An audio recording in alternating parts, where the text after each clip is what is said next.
Okay, welcome everyone to the SHA256 channel, and the first of a series of educational videos that I'm trying to bring through to you guys so that you can understand the power and revolutionary nature of Bitcoin.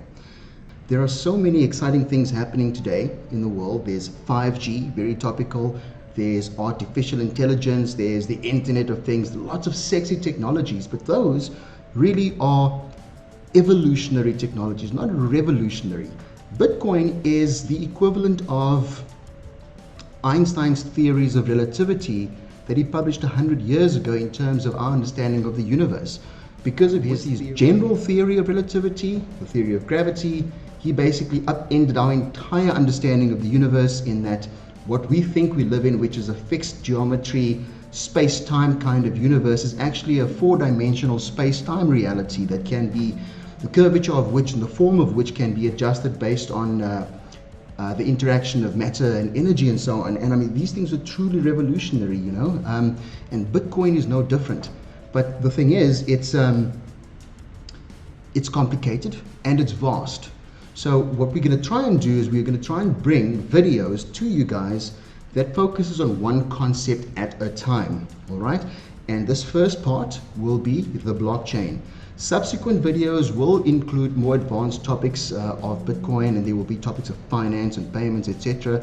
And I'm going to try and bring all of these things together so that you have a holistic understanding of why people say Bitcoin will revolutionize capitalism itself. That is not too far from the truth. Okay, but it is different.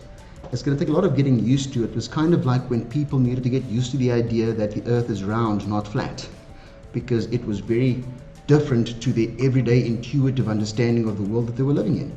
It's the same kind of thing. So anyway, without further ado, let's get cracking. All right. The blockchain. What is the blockchain? Well, very simplistically, it is a chain of blocks. And the blocks themselves are blocks of data. And the blocks are chained together with something called a cryptographic hash. And here I've got a very simple illustration, so hopefully my mouse, you guys will be able to see it. Each block is linked to the previous block through this thing that we call a cryptographic hash.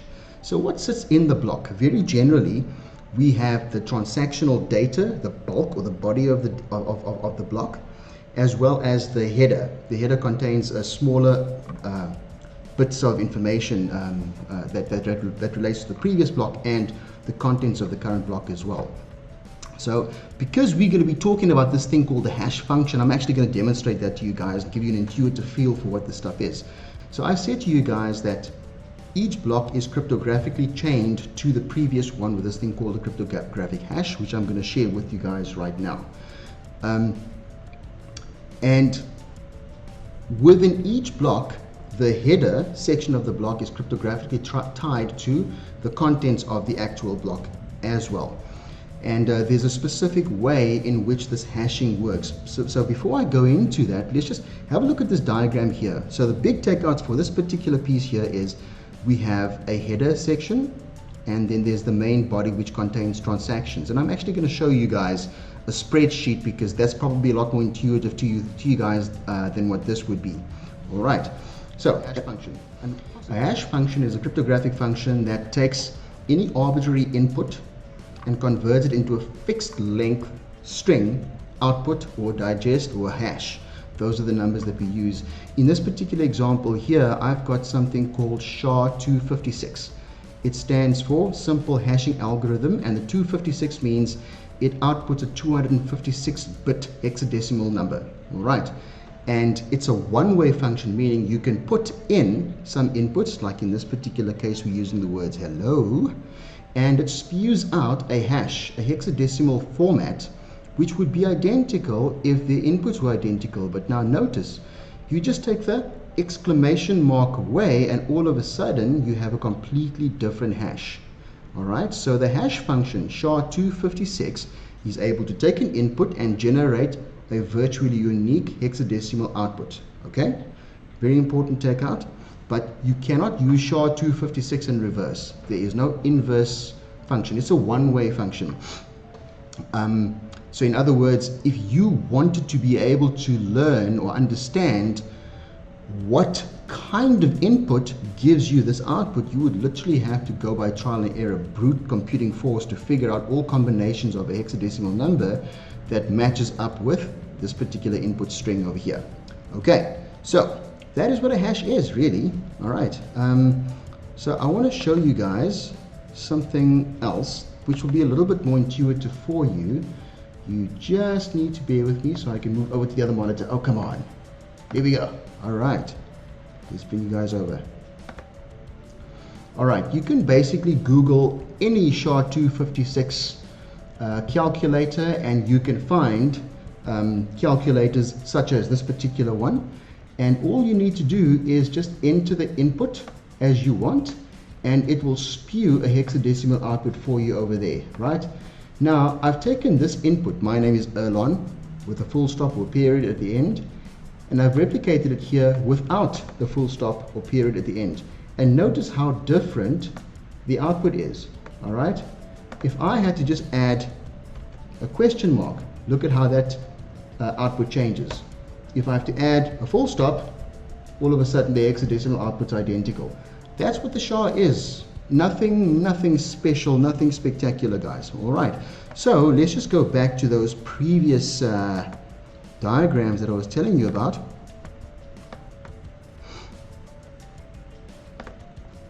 So here you can see that what happens is that in this particular block, it contains the hash of the previous header, and it also contains the hash of all of the transactions below it. Now that gets a little bit complicated. We can talk about Merkle trees and all of those kinds of things. It's really not necessary, but the point is that you cannot alter the contents of a previous block without also altering the hash in the next block's header.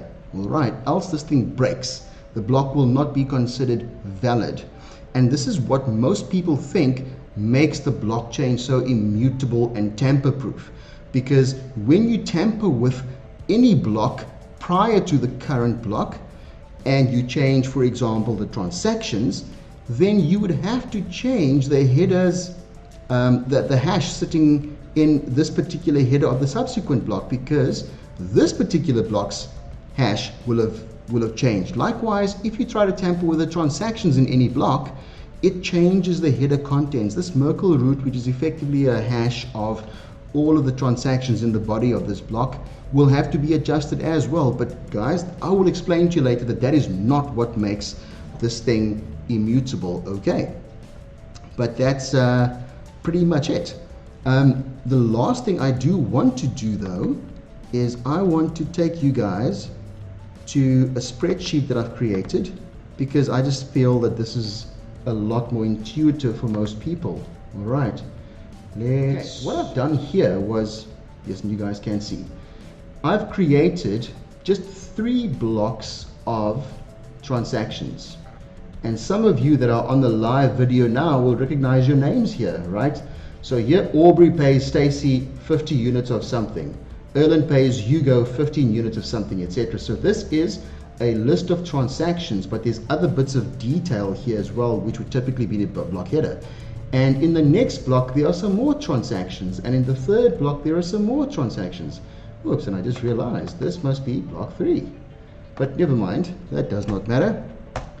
The point is that what you do is you have a hash in this particular block that is dependent on the contents of its block. I'll show you, for example, there. This is not a hash, this is a standard deviation for you clever oaks out there. And likewise, in all the blocks, you have this hash, right? Oh, come on. There we go. But you also have an element in this particular field here that is linked to the previous one, right? This previous hash here is linked to that particular hash over there. And if you try and do anything, if I change this 15 to 1, notice what happens to all of the other numbers. Perhaps I should zoom in here. Let's do this quickly. All right. All right. You change one thing and everything else subsequently needs to be able to change, guys. So that is how the blocks in the blockchain are cryptographically linked with one another. Okay. And then each of these blocks, technically they sit on databases, will be run on a particular computer, which in Bitcoin terms we call nodes. So then we just need to make sure that all of the nodes, all of the nodes across the rest of the world are maintaining the same version of these blocks, the official blockchain. And that will be the subject of the next particular conversation. So I'm willing to bet that most of you guys didn't find this that fascinating at all. And the truth is, the blockchain really is not that fascinating. This is not what creates the magic. This is boring database stuff. Okay, would you guys agree? Huh? Nothing spectacular here. The fact that you've got cryptographic hashes adds zero value to this thing, because you can create secure databases using other methods other than cryptography. Okay, so guys, I'm going to stop here because I said to you earlier, I want to make sure that these videos contain, whoops, let's move around a little bit. There we go. That these videos contain one concept as far as possible. And I just realized that you're not seeing that. There we go. All right. Like I said, I'm still getting to know this stuff. We are going to then go into the next area of the blockchain, which is how the blockchains are mined, validated, added to the blockchain, how the entire network functions. So you'll get some insights into mining, my apologies, hash power and things like that in the next couple of videos. But for now, the key takeouts are the blockchain is just a chain of blocks, and what chains them together are cryptographic hashes. That is it. Okay? And perhaps just one last takeout, there are different kinds of blockchains that you will hear about. When you talk about the big IT companies such as Oracle, IBM, Amazon, you know, they've got these blockchain services. Those blockchains are what we call enterprise blockchains, and we'll discuss those in detail. The Bitcoin blockchain is what we call an open blockchain, all right?